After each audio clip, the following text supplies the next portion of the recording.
It has been established that representatives for Edwin De Los Santos and Shakur Stevenson have struck a financial arrangement for them to fight on November 16th in Las Vegas for the WBC Lightweight Championship. Finally, after two other boxers declined Shakur's invitation to fight him, we're set to see a matchup between Shakur and Edwin. Thus, keep watching this video to learn more about the upcoming bout. Mike Coppinger of ESPN.com was the first person to break the news that both fighters have agreed to the parameters of their 12-round, 135-pound title contest. Jake Donovan of BoxingScene.com first stated that discussions between teams for Stevenson and De Los Santos had started since Frank Martin had turned down the chance to fight Stevenson next. However, De Los Santos' camp denied that this was the case. Due to Martin's withdrawal from their bout, Stevenson and De Los Santos will now square off against one another. Their managers were able to come to a deal on September 5th, only a few hours before the purse auction for their bout was supposed to take place at the WBC. The left-handed Stevenson has alleged in subsequent interviews that Martin finally turned down the bout with him because he wanted a pay split of 50-50. Because the Mexico City-based sanctioning body has proclaimed Devin Haney its 135-pound champion in hiatus, the fight between Stevenson and De Los Santos will be for the WBC Lightweight Championship. It's anticipated that Haney will compete in the 140-pound category for his next bout, which will provide him the opportunity to challenge Regis Prograis, the current WBC Super Lightweight champion. In contrast to Stevenson, who has established himself as one of the top 10 pound-for-pound fighters in the sport, De Los Santos will face a more difficult opponent in the form of a two-weight world champion. The southpaw from the Dominican Republic has, on the other hand, won two consecutive spectacular bouts, one being at the Crypto.com Arena in Los Angeles on September 4th, 2022. De Los Santos defeated lightweight prospect Jose Valenzuela by knockout in the third round, after Valenzuela was knocked down once in the second round and once in the third round. Referee Ray Corona stopped the action while Valenzuela was still standing while he was in a dangerous position. Sixth round. Is it possible for Shakur Stevenson to become a star without taking on big names? Frank the Ghost Martin has decided not to face Shakur Stevenson for the vacant WBC Lightweight Championship on November 16th, which is a disappointing turn of events for Shakur Stevenson. Martin is one of a number of fighters at 135 who have opted not to face the 26-year-old Shakur, and it is becoming very evident that he will be avoided his whole career, or at least until his reflexes start to decline, and he becomes more hittable. It's wishful thinking on the part of Stevenson's promoter, who thinks his client is on his way to becoming the face of boxing. Shakur has not even come close to having the same level of popularity as other boxers like Gervonta Davis and Ryan Garcia. One of the primary reasons for this is that during Shakur's 6-year professional career, he has not faced any high-level competition. The silver medalist from the 2016 Olympic Games' biggest victory of his career came against Oscar Valdez, and there hasn't been anyone else who has captured the attention of spectators other than Oscar Valdez. According to ProBox TV's conversation with Top Rank's Brad Jacobs, we're able to, as you say, cross the street and make things happen.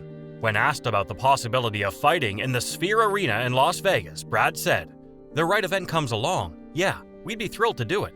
Will Shakur Stevenson have what it takes to become the face of boxing? Shakur was the subject of Brad's observation that he's becoming the face of boxing in certainly the future. Shakur's promoters at Top Rank would want to see him square off against Gervonta Davis, but it doesn't seem like it will happen anytime soon. They will be waiting for a very, very long time if they're expecting a bout between Tank Davis and Shakur to be sanctioned by the PBC and Mayweather Promotions. But it would be in Top Rank's best interest to have Shakur win the vacant lightweight championship of the WBC.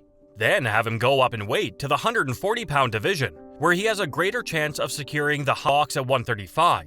He possibly will continue to get sidestepped, or until he starts to see a decline in his hand speed and reflexes and will become easy prey for younger and more potent competitors. Shakur wanted the fight with Martin to increase his reputation with the casual boxing fans, but instead, he's stuck with a battle against the hard-hitting southpaw, Edwin De Los Santos. This fight has the potential to be challenging for Shakur. In other words, it could truly be a tough battle for him, especially if he chooses to remain in the pocket and does not use his pullback technique at all during the whole bout. In response to the question of whether or not Stevenson will remain in the lightweight division, Brad said, "I don't see anyone that can beat him, but this is boxing. Yeah, at least for the time being. Gervonta has a very good chance of defeating Shakur, and there are a few more lightweights whose strength would eventually wear him out. Shakur may be able to defeat them, but they'd take a lot of damage in the process, and most boxing fans wouldn't pay attention to the bouts if they went on like that. Jacobs was optimistic about Shakur and stated, "There's all these other potential fighters for him to fight, so hopefully he'll have a long reign there." Edwin De Los Santos called Frank Martin and Isaac Pitbull Cruz cowards because they declined to face #1 ranked Shakur Stevenson for the vacant WBC lightweight championship.